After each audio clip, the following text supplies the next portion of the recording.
Tell me, how much did you know about the Bettencourt affair, the details, before you began this film?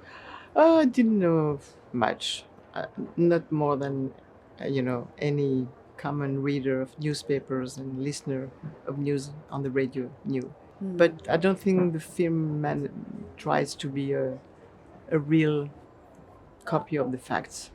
The film is a film.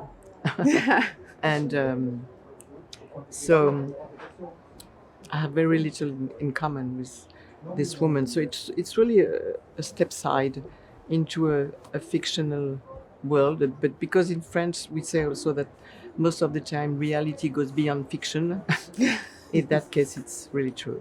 So that's fiction. How did you kind of get into her mindset?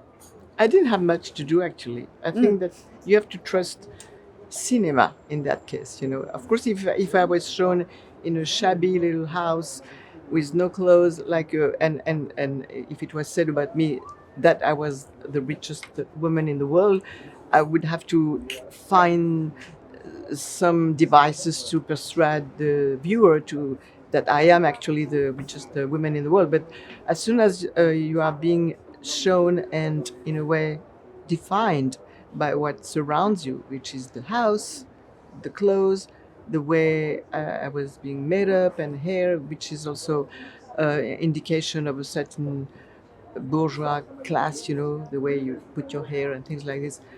Part of the job was there. And then maybe a certain body language, body attitude, and a way of being always very, very, because when you are like this, there is no reason to get nervous about anything. There is no reason to be I don't know, afraid of anything. You're just very, very quiet, very calm. But then all of a sudden, this guy literally springs into her life, and that's like it's a different path all of a sudden. It is a kind of love, yeah. And of course, that love could never get true. But there is that scene, there is this physical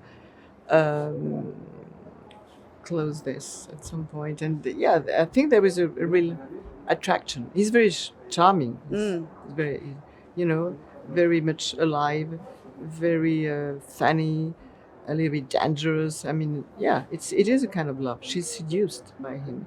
Yeah, he makes her laugh, and she's ready to laugh. She did not even know herself that she was ready to laugh.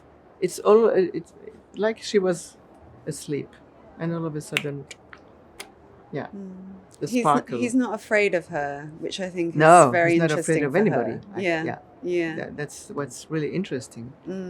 No, because he's a photographer, he's a painter, he has this imaginary life, which gives you some kind of confidence in yourself. And this is something she doesn't have. She has the power, and she's a woman in power. I mean, you show her running the company and giving orders, and I mean, she's part of the business. She's not left on the side. You mentioned the clothes, the makeup, the body language. I believe there are some 70 different costumes that you wore. Well, you see, it's exactly because I have no idea if that's what the way she was living, But that's the pure fictional freedom we took, the director and myself, to show these exterior signs of wealthiness through the costumes, of course, through the house, but not too much, because there is a way of being rich, not to care and not to feel obliged to show too much signs, too much obvious. Not ostentatious. It's understatement. Yeah. Because she's so wealthy. Yeah. Yes. But of course, I mean, the costumes are not ostentatious, but, but as a matter of fact, yes, she does change costume about every minutes in the film, but with no, no logo. Not saying Yes. that that's this brand or another brand. She doesn't need that. No, she doesn't need that.